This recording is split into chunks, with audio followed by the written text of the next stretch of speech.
Que bom você estar aqui conosco mais uma vez.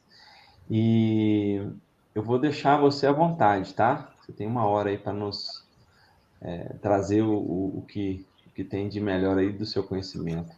Obrigado, viu? Muito obrigada pelo convite. Então, bom dia, amigos queridos.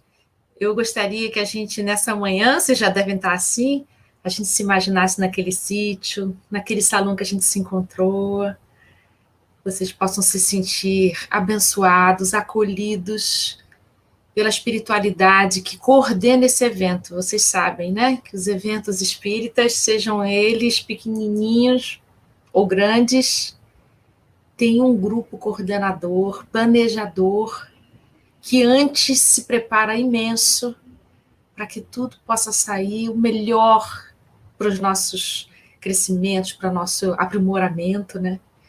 Então, os organizadores de um evento, eles entram em conexão, em sintonia com esse planejamento maior que já antecede tudo.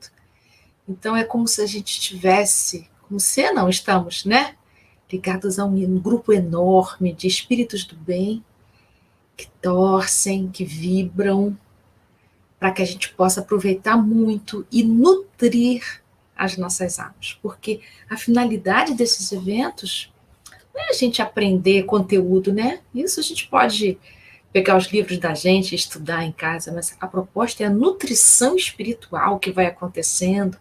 Uma palavra de um orador aqui, outra palavra ali, vai fazendo sentido na gente. A gente vai fazendo umas sinapses, né? Vamos tendo compreensões que antes a gente não tinha. Dava da gente estudar mais um pouco, nosso coração se cura mais um pouquinho, vai abrindo a nossa compreensão, vai alargando os sentidos, né? Então, que vocês possam sentir isso. Eu já estou sentindo desde cedo. Escutei o Elahá maravilhosamente falando sobre Gandhi. Eu sempre me emociono quando o Elahá fala. E o Simão falando dessa lindeza, né, de Pedro para a gente. Então, a minha missão aqui com vocês é a gente conversar um pouquinho sobre Eurípides Barçanufo, mas assim, eu não sou pedagoga, né? Mas eu fiquei encantada com a história, mas, como eu disse, história a gente pode ler em qualquer livro. Eu gostaria de poder aproximar essa experiência de Eurípides da nossa experiência cotidiana, né? Então, eu queria começar dizendo para vocês assim, que a doutrina espírita ela tem um diferencial muito grande. Não quer dizer que ela é melhor, mas eu quero dizer que ela tem um diferencial muito grande das propostas religiosas comuns que a gente tem, porque o tempo todo a doutrina chama a gente para investir na nossa transformação moral. Não é uma coleção de textos que a gente precisa decorar, saber de qual as respostas do Livro dos Espíritos, saber qual é o capítulo do Evangelho que tem a frase tal. Isso a gente pode botar no computador, é simples de a gente encontrar. Mas o que a doutrina nos convoca é que todo esse aprendizado, todo esse esforço de Kardec, da espiritualidade maior, seja um recurso para que possamos modificar o nosso olhar sobre a vida. E em modificando o nosso olhar sobre a vida, que a gente tenha uma maneira de viver, de conviver, de ser com os outros, sempre é melhor. Não é de estranhar que no livro dos médiuns, no capítulo 29, no item 350, Kardec diz assim: o que importa é crer na existência dos espíritos, se essa crença não faz que aquele que a tem se torne melhor, mais benigno e indulgente para com seus semelhantes, mais humilde e paciente na adversidade. De que serve ao avarento ser espírita se ele continua avarento? Se ao orgulhoso se conserva cheio de si? Ao invejoso se permanece dominado pela inveja? Então, o que Kardec está dizendo? Olha, o espiritismo não veio para você decorar, não. É para você ser espírita. Porém, assim, essa aproximação entre esse conhecimento que o espiritismo traz E as nossas experiências cotidianas têm vários graus dessa aproximação.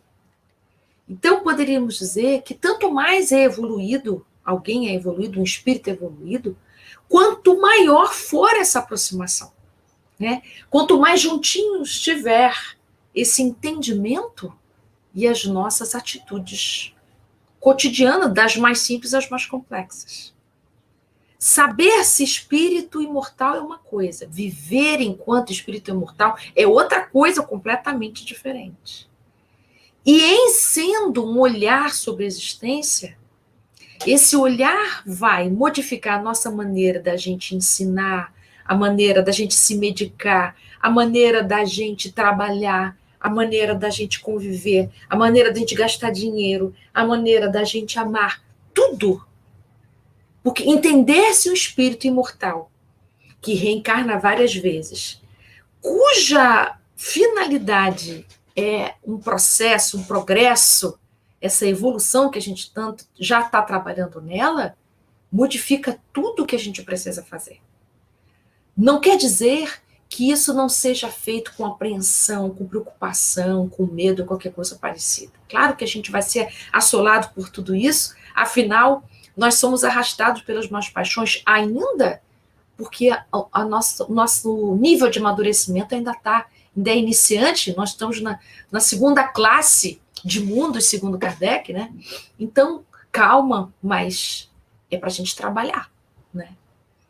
Então, quando a gente vai conhecer a pedagogia de Eurípides de Barçanufo, com o que a gente se encontra? Com a biografia do Eurípides. Mas por que todo mundo conta a história de vida do Eurípides para falar da pedagogia dele? Não acontece isso com Jean Piaget, por exemplo? Não acontece isso com Vygotsky? Ou, enfim, Vallon, né? A gente estuda esses pedagogos e a gente vai direto para o conteúdo da pedagogia deles. Mas por que quando a gente estuda Eurípides e vai conhecer a pedagogia dele, vem a história do Eurípides na frente? O que eu entendo é que em Eurípides essa aproximação já está pronta. Ou seja, o olhar para a vida, o olhar para a pedagogia já é todo encharcado a partir, né, dos conhecimentos da doutrina espírita. Então, quando a gente pensa no Eurípides educador, nós estamos falando do Eurípides como um todo.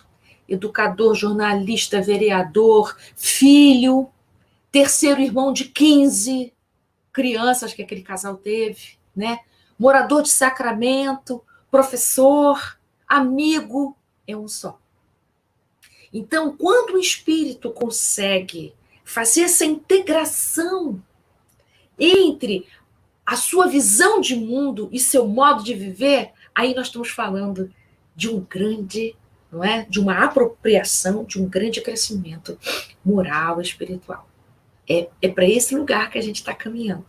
Nós titubeamos ainda, nós estamos no aprendizado, a gente vai e vem, a gente consegue uma aproximação, depois a gente se afasta, consegue uma aproximação, se afasta, até a gente conseguir essa identidade entre o que a gente pensa, o que a gente sente e o que a gente age.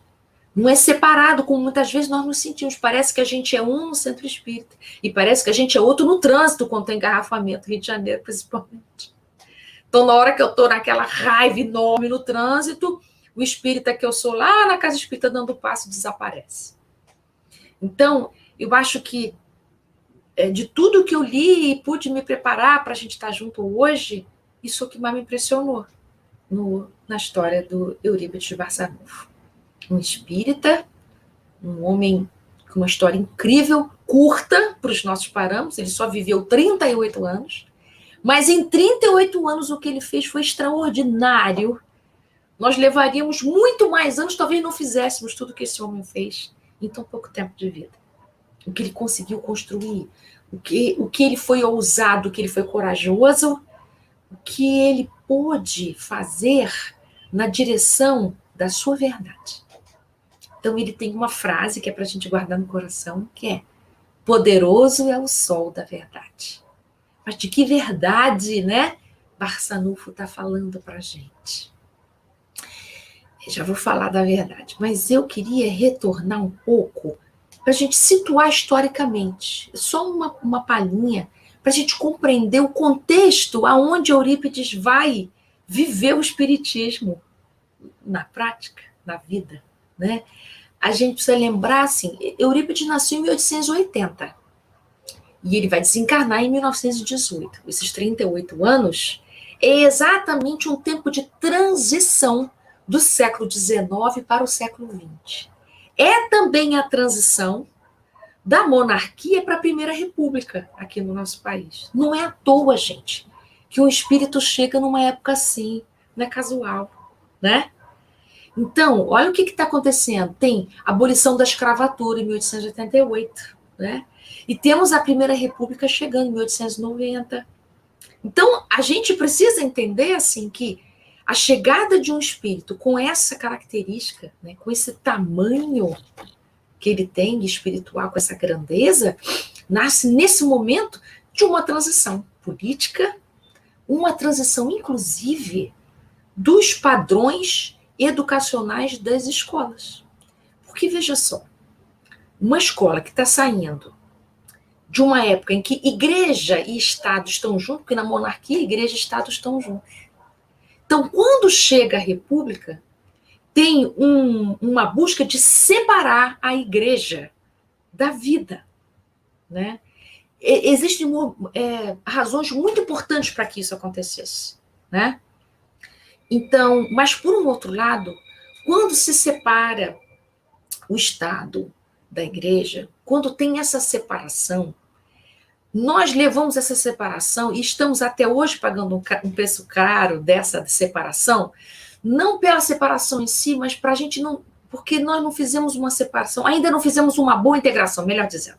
Não fizemos uma boa separação nem uma boa integração disso. Porque aí a religião ficou reduzida a um pequeno espaço da vida cotidiana. É quando eu vou na igreja aos domingos. É desse lugar que a gente vem, né? Quando acontece essa separação, as escolas passam a ter um ensino laico, que é como a gente diz, é laicização da educação. Isso quer dizer o quê?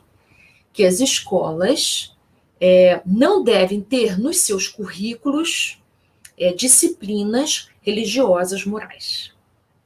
Então, quando a gente experimenta isso, isso tem motivos históricos super importantes, mas também tem consequências isso. Parece que são dois universos que não conversam. A academia e a espiritualidade estão começando a conversar. Estão começando a aparecer teses e dissertações nas universidades públicas sobre o tema da espiritualidade, né? A ciência está começando a abraçar fenômenos espirituais e assim por diante. Mas é de onde que a gente vem? A gente vem de um grande rompimento. Eu estou dando aqui um rompimento histórico, mas existem 1000 outros rompimentos. Primeiro, a ciência se divorciando da filosofia, que também foi uma grande cisão, e que, com difíceis consequências para nós, né? Então, eu que sou da área psi, a questão é a psicologia quis tanto ter o estatuto de ciência, porque a ciência é que pôde se apropriar do que se chama verdade, que tudo que é de ordem religiosa é vista como uma coisa menor do que a ciência. Então, criou-se uma hierarquia, né? A ciência está em primeiro lugar, e a religião, a filosofia está em segundo. Isso tem consequências incríveis, gente. Isso tem a ver com distribuição de dinheiro do governo para as universidades, por exemplo. As universidades que se dedicam às ciências recebem mais valores financeiros do que, por exemplo, uma faculdade de humanidade, de filosofia, que é menor. Bom, então, voltando lá para o Eurípides, né? Então, é nesse clima que chega Eurípides Barçanufo, que, como eu disse, ele é o terceiro de 15 crianças, né, desse casal, na cidade de Sacramento. Faz parte lá da região do Triângulo Mineiro, uma cidade pequenininha. Como dizem os historiadores, ela é pequena hoje, imagina, né, há 103 anos atrás, quando Eurípides desencarna, fazem 103 anos atrás. Então, minha gente, nessa cidade pequenininha, Eurípides fez coisas enormes, gigantescas. Ele é um homem de tamanho, vamos dizer assim, de um tamanho tão grande, de princípios pedagógicos, princípios intelectuais incríveis. Tem um português educador muito famoso chamado José Pacheco, que ele já veio ao Brasil várias vezes, já veio dar curso para professores, formação de professores. Ele tem uma escola famosa em Portugal, chamada Escola da Ponte, que ganhou bastante acolhida aqui pelos brasileiros, que têm paixão pelo construtivismo, por exemplo, que é uma escola que tem princípios não tradicionais de ensino. Quando o José Pacheco veio ao Brasil e conheceu a história do educador Eurípides de Barçanufo, ele ficou encantadíssimo. Para vocês terem uma ideia, em 1980, década de 80, é quando o construtivismo ganhou espaço aqui no Brasil. 1980. Vejam só, Eurípides é de 1880. Em 1980, 100 anos depois, aparece aqui no Brasil as ideias do construtivismo, que eu já vou aqui aproximar das ideias de Eurípides. Então, o que José Pacheco vem falar para a gente, olha só o que ele falou quando ele veio ao Brasil. Vocês estudam Vygotsky, vocês estudam Luria, vocês estudam Vallon, estudam Jean Piaget, e não estudam Eurípides Barçanufo nas escolas de pedagogia? Né? Ele tem um status maior do que esses homens, porque ele é autodidata. Eurípides foi autodidata. Desde pequeno, quando ele estava na escola, ele já era tido como ajudante dos professores na escola do Sacramento, porque ele aprendia tão rápido que ajudava as crianças que ainda não tinham aprendido, desde muito pequeno. Então, ele já tinha essa coisa boa de compartilhar, essa coisa boa que as crianças têm, do prazer de fazer junto, né? E ele tinha esse prazer de ensinar as crianças, mas esse prazer, essa paixão pelo ensino, acompanha Eurípides até o seu último dia de vida. Os 38 anos de vida dele, essa paixão o acompanhou. O acompanhou tão fortemente que quando ele está com 22 anos aproximadamente, ele funda, junto com mais 2 amigos, uma escola, o Liceu Sacramentano. Mas ele funda uma escola com essas ideias. Que ideia? A ideia dele era a seguinte, que tínhamos que fazer uma escola não tradicional. Porque a escola tradicional, ela trabalhava com recompensa, castigo, tinha palmatória, lembram disso, né? Então, o aprendizado era doloroso, não havia prazer na escola. Era um lugar endurecido, com muita regra, muita disciplina. E ele pensava uma escola com convivência. Uma escola que não tivesse competição, que não tivesse notas. Ele era contrário a essa ideia de ter notas. Que as crianças pudessem aprender e tivessem o prazer de crescer, mas que não fossem comparadas entre si. Que elas pudessem, no máximo, ser comparadas consigo mesmas, segundo o seu progresso escolar, seu processo educativo, né? Então, ele era contrário à ideia dessas escolas seriadas, primeiro ano, segundo ano, terceiro ano, não é? Então, ele tinha uma outra maneira de pensar, que a gente ainda está hoje tentando se adaptar, né? As escolas novas, as escolas que estão com pensamentos diferentes hoje, se opondo ao pensamento tradicional, suam muito para poder romper com essas estatísticas de primeiro lugar, segundo lugar no Enem e tal, não é? Dos concursos públicos. Então, Eurípides tinha uma outra ideia completamente diferente, que a educação fosse algo integral. Então, ele colocou aula de artes, música, que tivesse, o que ele entendia, riqueza de estímulo, porque ele entendia que a educação expandia a pessoa. Olha, ele não era espírita ainda. Ele era de uma família católica, mas ele já tinha essas ideias revolucionárias. Isso mostra para a gente que já é um espírito que já veio com essa tarefa para dar conta. Mas, cidade pequena, muitas dificuldades de recurso financeiro, e trabalhava com o pai, que era um comércio, mas ele tinha tanta sensibilidade para o sofrimento humano, que ele ajudava, ele tinha obra assistencial, de apoio aos pobres, de assistência aos pobres. Ele morava com os pais, continuou morando com os pais, e ele foi, assim, super ajudado pelos pais nesse projeto. Isso é bonito de ver, porque mesmo os pais não tendo essa intelectualidade desenvolvida, apoiaram esse filho muito nos seus projetos, nas suas ideias, né? Ajudando com recurso financeiro, ajudando emocionalmente, enfim, dando apoio para ele. Bom, mas aí, gente, essa escola que ele fundou em 1902, que ele chamou de Liceu Sacramentando, ele não conhecia o Espiritismo ainda, mas em 1903, um ano depois que ele funda essa escola, um tio materno vem de outra cidade, acho que é Santa Maria, e vem conversar com ele não entendia as ideias espíritas, ele achava esse tio meio assim, né? Mas o tio traz um livro para ele, imagine um livro que ele trouxe. Um livro de Leon Denis, chamado Depois da Morte, um livro que tinha acabado de ser lançado. Eu vi aqui o lançamento desse livro, tinha lançado assim, por exemplo, uns 3, 4 anos antes, né? Tinha acabado de chegar. E aí, o que acontece de importante? Ele fica fascinado pelo livro, tipo assim, me encontrei, é isso.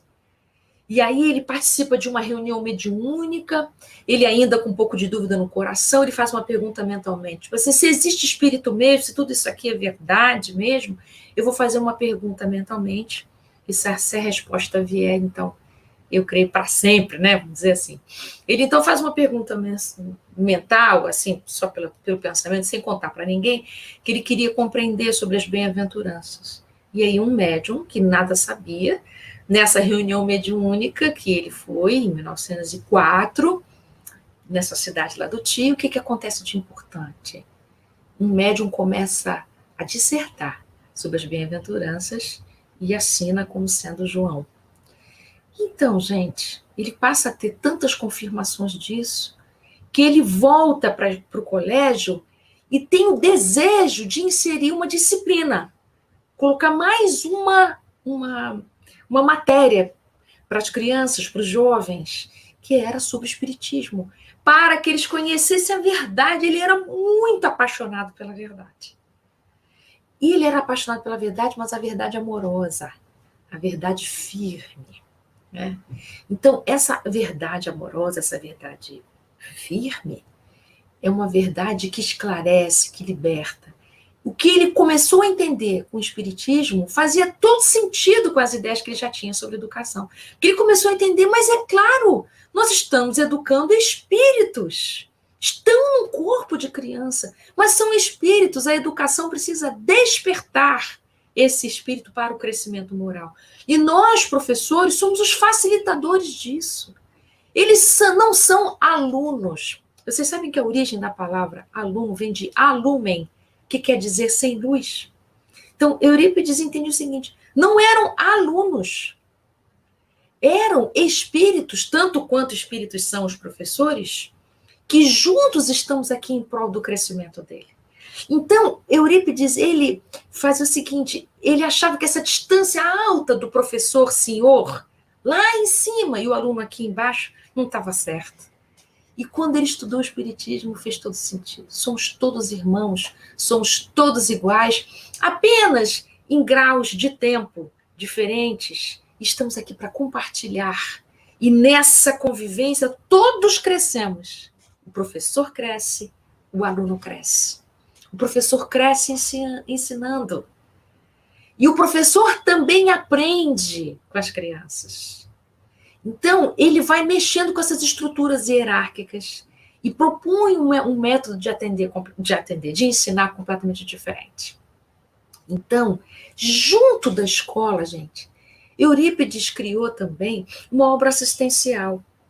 Então, ele começou a receber receitas do Dr. Bezerra de Menezes. Imagina uma cidade pequena, precário, de médico, de remédio, cidade pobre. Então, ele era muito procurado, ele ficou famoso na cidade. Ele começou a curar as pessoas. E a mãe, não falei que a família dava força para ele? A mãe ajudava muito ele, fazia curativo, ajudava a preparar os medicamentos, xaropes. A mãe fazia os xaropes, a base dos xaropes, acrescentava as ervas.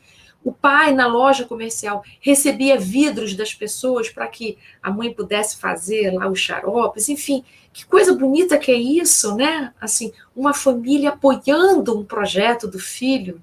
É isso, é por isso que a gente nasce em família, né? Que as nossas famílias possam apoiar os nossos projetos.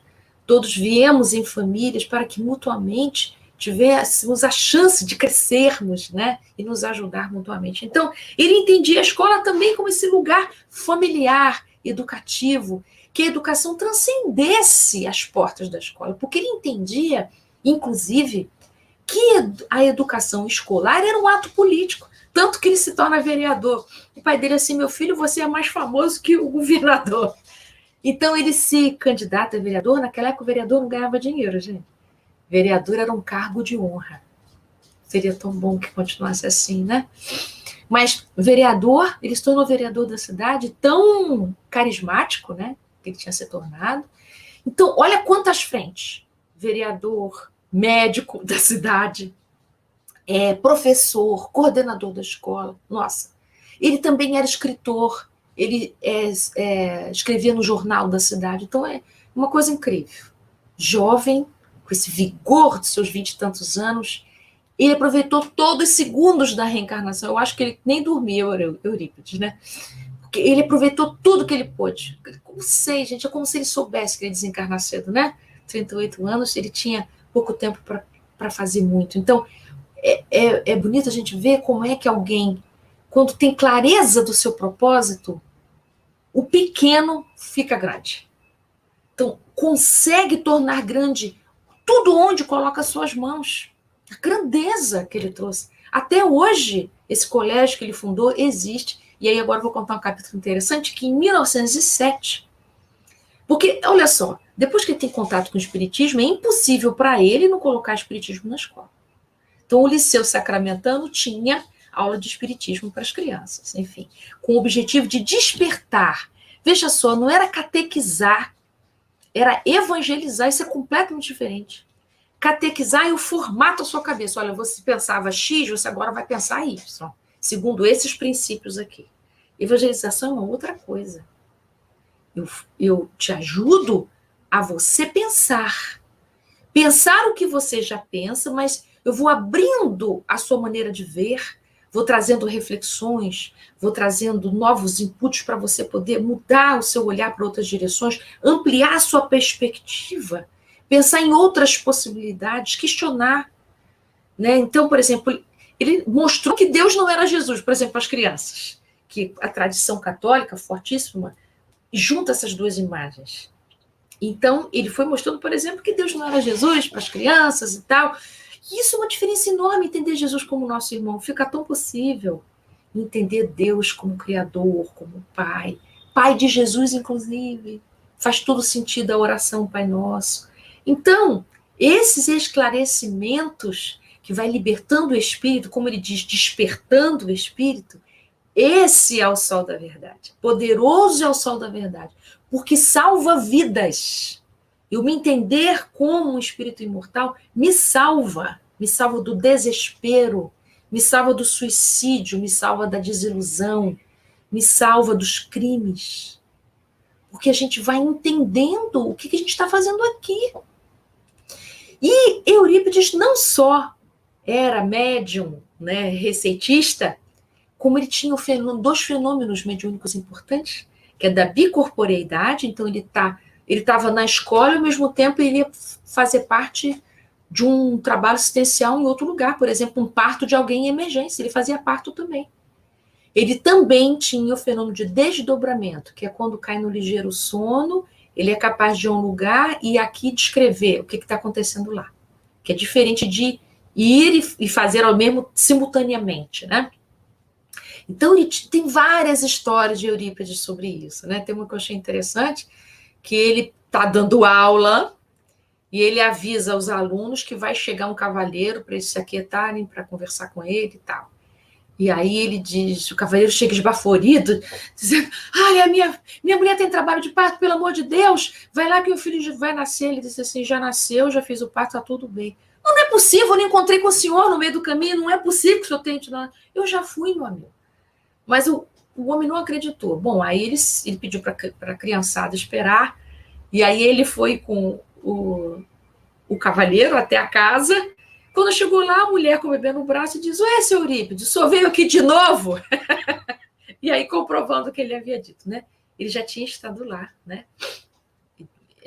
Ele saía e podia ir em outro lugar e voltar e tá tudo. E continuou, gente, voltou para dar aula. Isso era Eurípides Barçanufo. Isso para ele era uma coisa comum, né?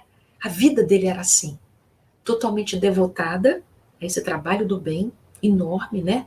Ele cuidou de um sanatório, né? Então cuidava das pessoas doentes, tinha trabalho de desobsessão com essas pessoas psiquicamente doentes, mas enfim, gente, é uma obra enorme, mas como eu queria me referir mais à questão aqui da transformação educacional que ele vai trazer, começa a incomodar essa proposta de Eurípides. Começa a incomodar profundamente, porque ele está fazendo todo mundo pensar.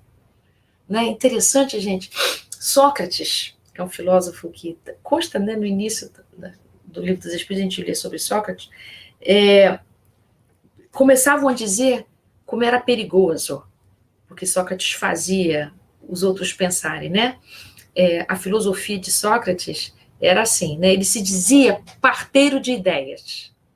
Assim como as mulheres são capazes de parir filhos, ele entendia assim, que nós, como filósofos, somos capazes de fazer parto de ideias nas pessoas, fazendo-as pensar. Então, ele usava a técnica maiêutica, né, que era a filosofia dele, que era maiêutica é de parto, né? A partir do que o outro pensa, ele vai fazendo perguntas progressivas e a própria pessoa vai chegando à conclusão. Então, essa ideia de Sócrates ficou perigosa. Então, ele foi julgado e morto assim, né? Porque ele era acusado de perverter os jovens, né? Perverter quer dizer ensinou-os a pensar. Então, Sócrates dizia, perigoso não é pensar, não é fazê-los pensar, perigoso é não pensar. Porque quando a gente não pensa, quando a gente não reflete, a gente só copia procedimentos, a gente só repete padrões, a gente age automaticamente. Então, pegando essa ideia do Sócrates, é isso que Eurípides queria trazer para aquela comunidade. Que eles aprendessem a pensar e encontrar por si só as suas respostas. Que os professores não eram fábricas de respostas, mas eles eram facilitadores para que o próprio ser humano, para que os próprios estudantes encontrassem as suas respostas, as suas verdades. Então, quando a gente entende verdade, no sentido grego tem uma palavra chamada aletheia, que quer dizer verdade, em que os gregos entendiam que verdade é descobrimento, é desvelamento, é revelação. Nesse sentido, o espiritismo é a terceira aletheia, vamos dizer assim, é uma revelação. Revelação quer dizer aquilo que vem, não é algo que alguém dá para alguém, ninguém pode dar uma verdade para o outro. A verdade precisa ser descoberta, construída e sustentada por cada um. Isso é a aletheia, né? Essa verdade era o que Eurípides queria, porque ele entendia que se somos espíritos reencarnantes, aquelas crianças podiam ser mais desenvolvidas do que os próprios professores. E havia nelas, em todas elas, um grande potencial para vir à luz. Isso é bonito demais, né? Então, o que é preciso para que uma criança deixe vir à luz o que ela já sabe, o que ela entende, como ela vê? É isso que hoje a pedagogia, que começou com o construtivismo lá nos anos de 80, na década de 80, e agora já tem outros pensadores com ideias mais desenvolvidas sobre isso, tem esse mesmo entendimento. Então, é um profundo respeito pela criança. Por isso que não cabe punição nem recompensa. Porque está ali um espírito respeitável. Né? Está num corpo de criança, precisa de alguns contornos, mas isso é muito diferente de pensar em punição e recompensa. Não são objetos. As crianças não são tábulas rasas, não são recipientes que se coloca conhecimento. Isso não transforma ninguém. Um vaso que se coloca água dentro, conhecimento não é água dentro de um pote. O conhecimento tem potencial transformador. E era isso que Eurípides acreditava firmemente. Então, as crianças precisavam sentir o conhecimento. E aí nós temos um outro brasileiro, que é o Paulo Freire, que vai dizer, eu não posso colocar numa cartilha vovô viu a uva, porque as crianças da favela não comem uva, nem tem vovô. Então, eu preciso fazer uma cartilha ou um livro escolar que possa falar da experiência da criança. Se ela trabalha em cana-de-açúcar, então o livro que ela estuda precisa falar de cana-de-açúcar. Se ela mora numa fazenda e tem vaca e tem leite, é sobre vaca e leite que o livro dela precisa falar. Então, o que Paulo Freire estava dizendo? A gente tem que juntar os conhecimentos com a experiência cotidiana, não se separa Uma coisa está totalmente articulada na outra. E era isso que Eurípides acreditava. E ele, então, desanimado porque os pais começaram a tirar os filhos da escola, porque não estavam concordando que o espiritismo fosse o ponto de vista, que o espiritismo fosse o olhar educador, né, das bases educativas da escola, confundiam o espiritismo com coisas demoníacas, enfim. Medo, né, gente? As coisas novas dão medo mesmo. Então aí a gente se agarra no tradicional, aí a gente fica apegado no que a gente já conhece, no que a gente já sabe, e não se abre para o novo que pode ser tão libertador. E aí as salas de aulas ficaram vazias. Vocês sabem que esse liceu era gratuito. O Eurípides, ele conseguia dinheiro, ele fazia muitas ações para conseguir dinheiro para a escola, colaboradores, fazia eventos, tirava dinheiro dele mesmo, através do trabalho que ele tinha ali junto com o pai, como professor, enfim. Ele dava um jeito, ele e esses amigos, para sustentar a escola. Por quê? Porque ele entendia que a escola tinha que ser um ambiente misto. Crianças ricas, pobres mais ou menos, meninas, meninos, negros, brancos. Ele entendia que a escola é para todos. A oportunidade de aprender é para todos. Não há como separar. Então tem que ser menor para quem não tem, tem que ser melhor para quem tem. Ele era contrário a isso. Veja só, no momento em que está chegando a República, no momento em que o mercado de trabalho está querendo mão de obra. Então, o que passa a ser tarefa das escolas? Formar mão de obra. E Eurípides era contrário a isso. Ele não entendia que as crianças tinham que se tornar mão de obra. As crianças tinham que se abrir para serem homens de bem, crescidos, desenvolvidos, para então, nesse lugar de crescimento, poderem estar no mercado de trabalho, onde quer, de uma maneira que transformasse seus ambientes, seus espaços. Isso é uma ideia, gente, isso é uma ideia libertadora. Isso é grande demais para o início do século, é grande demais, não cabe, né? Mas era para despertar. 80 anos depois, 1980, década de 80, é que se começa a entender a educação assim. Então ainda temos um... Olha, nós temos que caminhar muito para chegar na proposta de Eurípides, lá de 1907. Bom, gente, então, esse ano importantíssimo, 1907, que ele está desanimado. Então, acontece um fenômeno com ele ali importante. Num desses momentos em que ele estava muito só, muito desolado, né, muito triste, de não saber como fazer com aquela escola vazia. Não era isso que ele queria, mas ele não queria e não ia abrir mão de jeito algum da perspectiva espírita no processo educativo, né? Quando os pais começaram a ameaçar ele disse que tire seus filhos, mas eu não tiro o espiritismo dessa escola. Olha isso é muita firmeza, né? Bonito pensar. Bom, então, o que acontece de importante? Ele tem uma visão. Então, Maria de Nazaré, isso quem conta, gente, é aquela Corina Novellino, né? Que ajudou muito a Eurípides na escola e depois escreve o livro sobre ele, né? Sobre a missão dele, a vida dele. É um casal, Tomás e Corina Novellino, né? Então, o que acontece de importante? Ele recebe um comunicado da mãe de Jesus. Vocês imaginam o que é isso? Você recebeu um recado direto de Maria, mãe de Jesus, dizendo para você: não feche as portas da escola. Não feche as portas. Institua aqui um evangelho às quartas-feiras. E coloque também um curso de astronomia.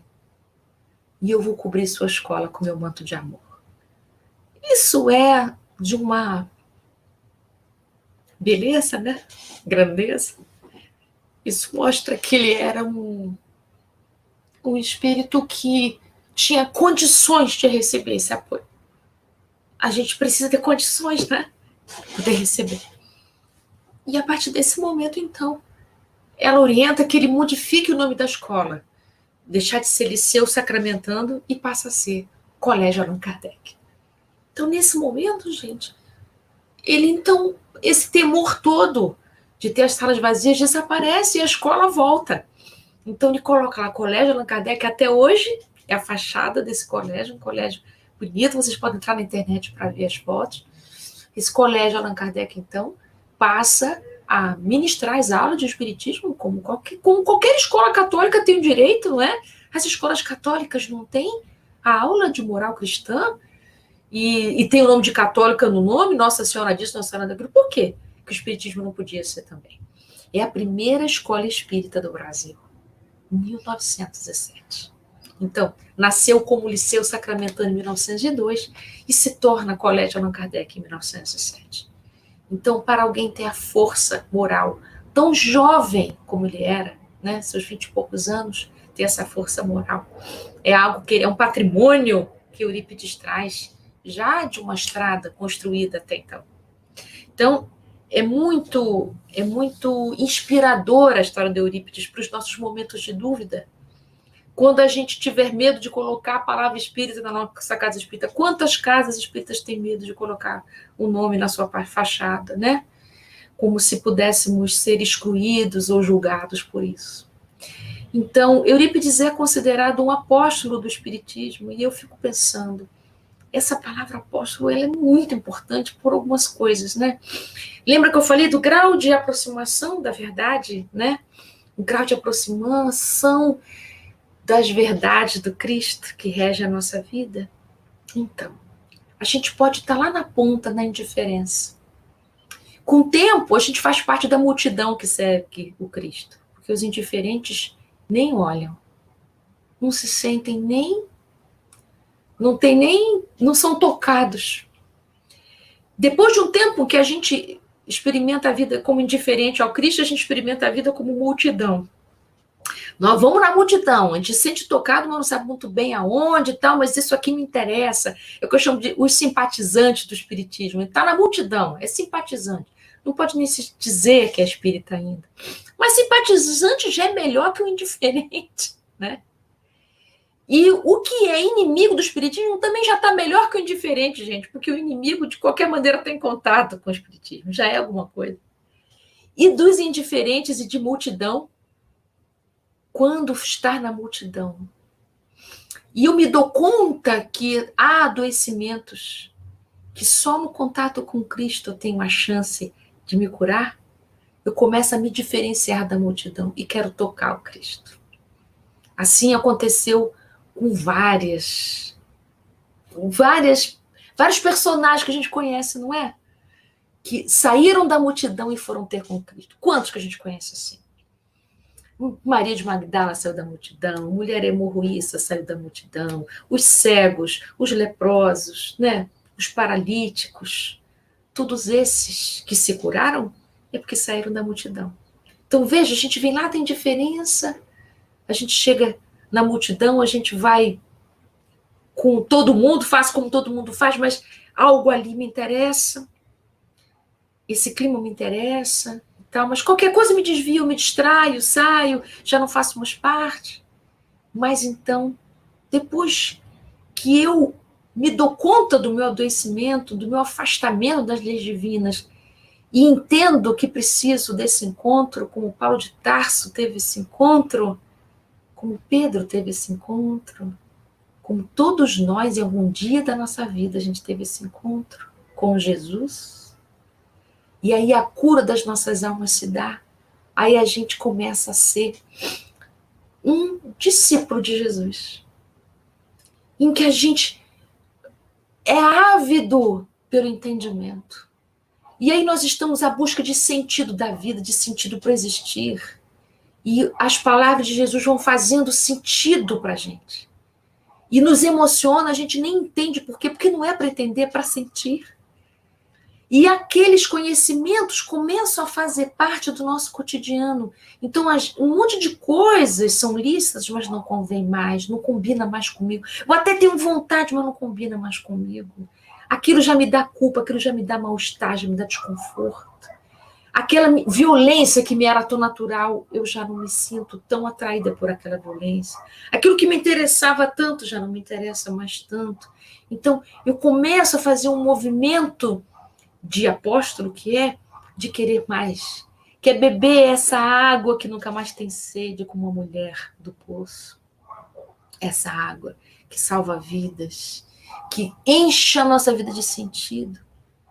quando isso está pleno, quando além de receber, eu também quero que os outros sintam, eu também quero que os outros também possam se curar, que os outros também possam se alegrar, que os outros também possam ter dias melhores, como eu tive no contato com essa doutrina, com esse Jesus tão vivo, enquanto apóstolo que sou, enquanto discípulo que sou, é aí que a gente dá o passo para ser apóstolo. Esse passo de discípulo para apóstolo, que é o passo que Paulo de Tarso faz, é o passo que Eurípides Barçanufo faz assim. Porque quando ele tem contato com o espiritismo, ele começa a querer falar para todo mundo isso, para os padres que ele conhecia, para a família dele, para os colegas professores da escola, para os pais das crianças. E ninguém consegue dar o acolhimento. Ele esperava que todo mundo ia ficar feliz com essas verdades novas. Não é bem assim, ele não contava com essa resistência. No coração dele não tinha resistência alguma, porque o coração dele já estava pronto para o espiritismo chegar.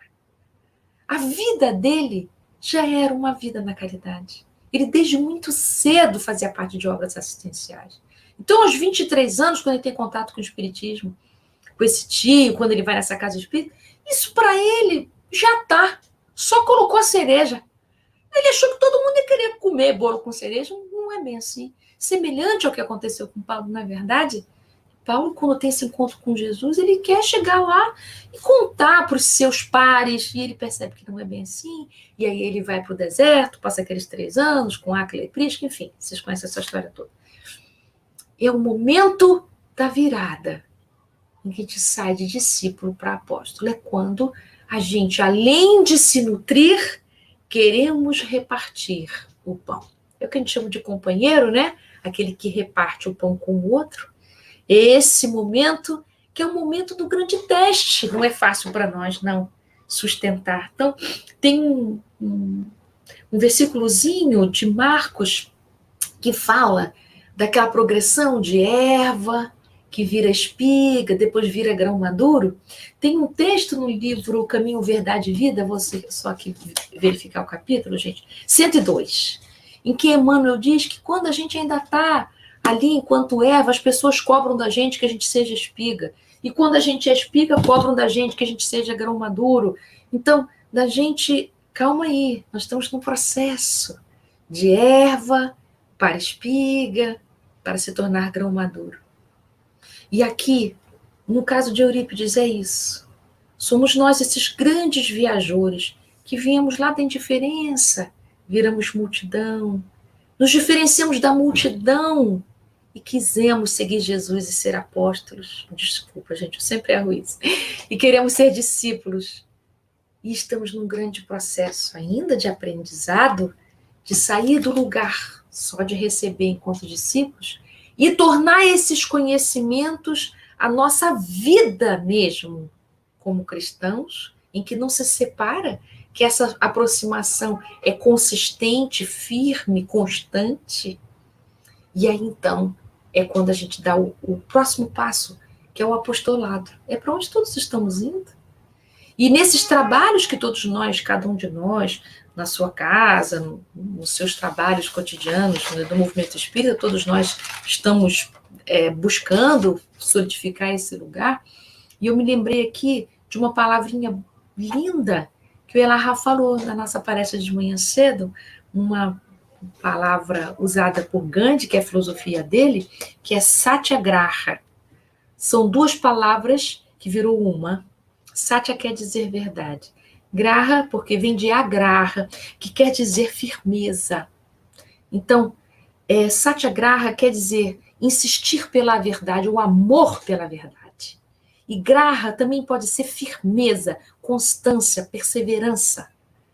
Então, juntando ela aqui com o que eu estou falando de Eurípides, eu acho que Eurípides Barçanufo estava na filosofia de Gandhi, do Satyagraha, porque ele tinha um amor incondicional pela verdade, no sentido de que ele pagava com a vida, se preciso fosse, para poder sustentar essa verdade espiritual, que era já a vida dele.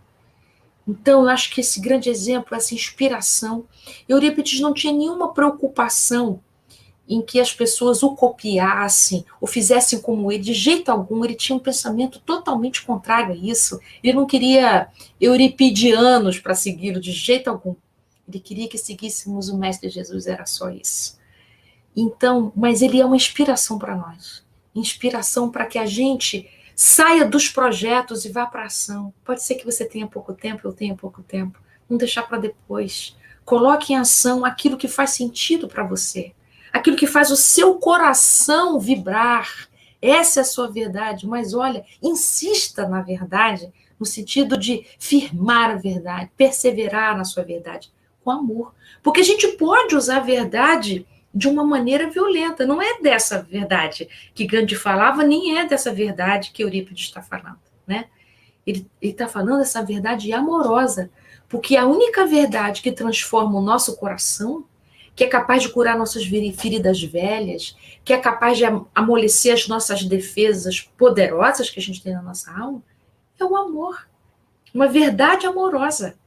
Então, de nada adianta uma verdade que é violenta, que não tenha tempo de maturação e de desenvolvimento. Então, é para a gente poder olhar para essa história do Eurípides e poder pensar, e eu, depois que tive contato com o Espiritismo, e passei a me nutrir, né? Saí da multidão, me diferenciei da multidão, e me nutro desse contato com Cristo, e me torno aqui um discípulo de Jesus. Eu já posso me denominar um discípulo de Jesus? Sem cobrança, gente. É só para ser justo. Se a gente se alimenta das verdades de Jesus, se as verdades de Jesus fazem com que você tenha uma vida melhor, moralmente, emocionalmente, te ajuda a conquistar paz interior, equilíbrio espiritual, o que você faz disso? Modifica o seu comportamento para com os outros? Ou como diz aqui no livro dos médiuns, o que adianta conhecer o espiritismo se o invejoso continua invejoso e só o avarento continua avarento?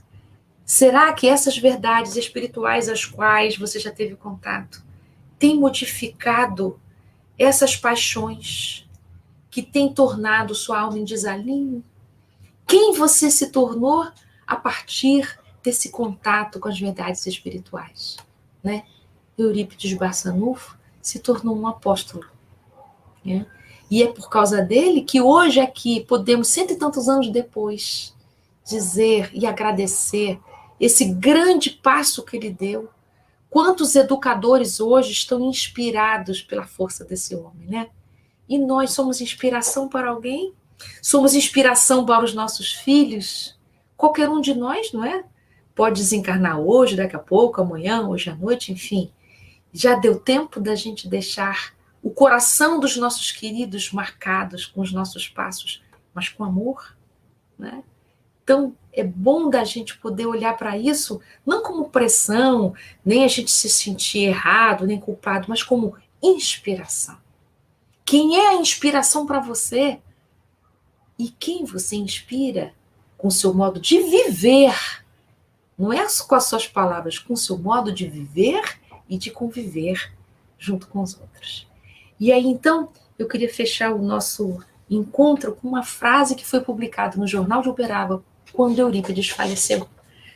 Então, no Jornal de Uberaba, foi assim: ao seu lado, nenhuma lágrima ficou sem consolo, e nenhuma dor sem bálsamo. E é isso, meus amigos, que ninguém ao nosso lado possa sentir dor sem o nosso auxílio, sem o nosso olhar e sem o nosso amor. Muito obrigada, que a gente possa se encontrar em breve.